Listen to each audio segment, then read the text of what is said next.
Allora, immaginiamo una piattaforma che offre musica su misura, aggiornamenti in tempo reale dalla comunità e che magari pubblica anche libri.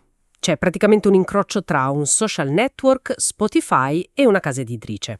Esatto, roba che oggi ci basta tirare fuori lo smartphone per avere in tasca. Giusto, ma la vera sfida di questo nostro approfondimento è provare a togliere internet, tornare indietro al 1978 e piazzare tutta questa operazione in alta quota tra le montagne più isolate del Friuli. Sì, che sembra quasi un esperimento mentale, ma esplorando le fonti di oggi, cioè gli archivi storici e i nastri originali recuperati dalla famiglia Gobbo, scopriamo che è tutto verissimo. Parliamo dell'incredibile storia di Radio Stereo Carnia. Un'emittente attiva dal 78 fino all'87, se non sbaglio. Assolutamente.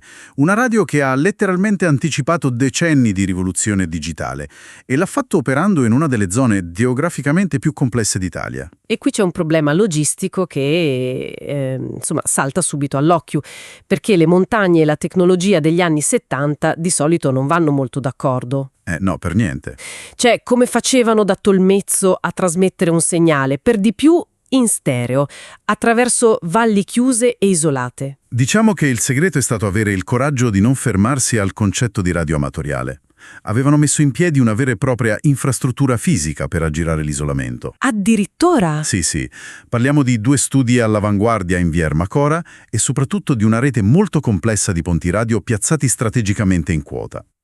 Questo permetteva al segnale di scavalcare letteralmente le montagne. Pazzesco, quindi creavano una sorta di wifi fisico e sociale dell'epoca che univa tutte le vallate. Esatto, un'infrastruttura formidabile per quegli anni.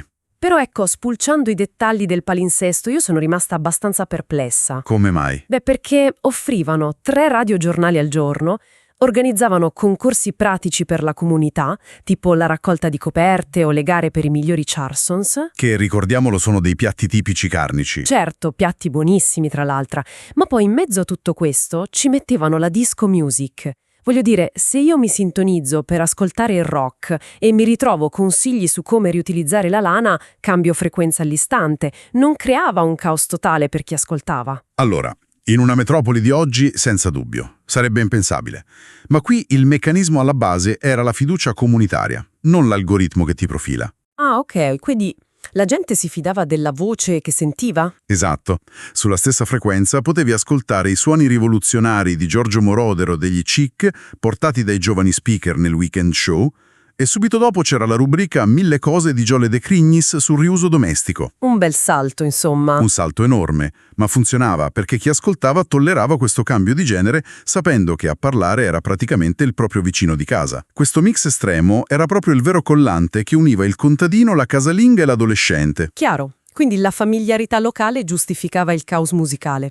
Però, guardando tra questi nastri, ho notato dei nomi che, con la dimensione strettamente di paese, sembrano non azzeccarci nulla.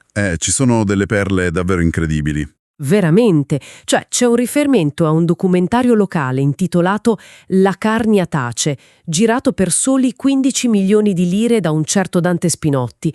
Ma aspetta, non può essere lo stesso Spinotti poi candidato agli Oscar per L.A. Confidential, vero? E invece è assolutamente lui. Ma dai! Sì, molto prima di conquistare Hollywood ha fatto la sua gavetta e ha raccontato il territorio proprio su queste frequenze. Sembra che i media locali siano i veri incubatori del talento globale. È affascinante. Ma le connessioni globali vanno anche oltre il cinema, sai. In una registrazione sentiamo il poeta locale Arduino della Pietra che riceve gli auguri di Natale, tienti forte, niente meno che dal presidente francese Mitterrand. Mitterrand? Scusa, ma come ci arriva il presidente della Repubblica francese su una radio montana del Friuli? Ci arriva perché Radio Stereo Carnia non si limitava a guardare il proprio orto. L'emittente bilanciava questa apertura formidabile verso il mondo con una celebrazione radicale delle proprie radici. Una doppia anima, insomma. Sì, incarnata perfettamente dal fondatore stesso, Cesare Gobbo. Pensa che lui passava dal condurre una rubrica sulla storia del rock a offrire un'analisi mnemonica perfetta delle incisioni di Richard Wagner in un programma chiamato Invito al Classico. Una mente enciclopedica ma messa totalmente al servizio della comunità. Esattamente. Usavano queste eccellenze globali proprio per elevare la cultura locale.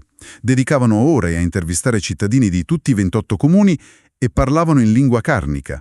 Ah, avevano programmi in dialetto. Sì, trasmettevano programmi domenicali interamente in lingua carnica, come Ator Pacciarnie. Questo dimostra, nei fatti, che l'isolamento geografico svanisce quando si crea una rete umana solida a fare da ponte. Certo, e chi ci ascolta oggi può imparare proprio questo, che l'innovazione non è un'esclusiva delle grandi capitali tecnologiche. A volte, per costruire una vera rete sociale, bastano 2 studi ben attrezzati, una grande curiosità e l'urgenza di dare voce al proprio territorio. Assolutamente. Un microcosmo così vitale che, tra l'altro, si spingeva persino a fare da casa editrice. Ah, è vero, me ne stavo dimenticando. Sì, stampavano diari di guerra dal fronte del Don e anche libri di poesie locali. Avevano creato un ecosistema completo. Il che ci riporta a quell'immagine iniziale del social network. Considerato il livello di intimità, supporto e forte identità culturale che questa radio riusciva a generare dal nulla, sorge un pensiero provocatorio con cui chiudere. Quale? Ecco, i nostri moderni e potentissimi strumenti digitali stanno davvero creando lo stesso livello di autentica connessione umana? O forse, sommersi da tutta questa abbondanza digitale, abbiamo un po' perso la capacità di ascoltarci davvero?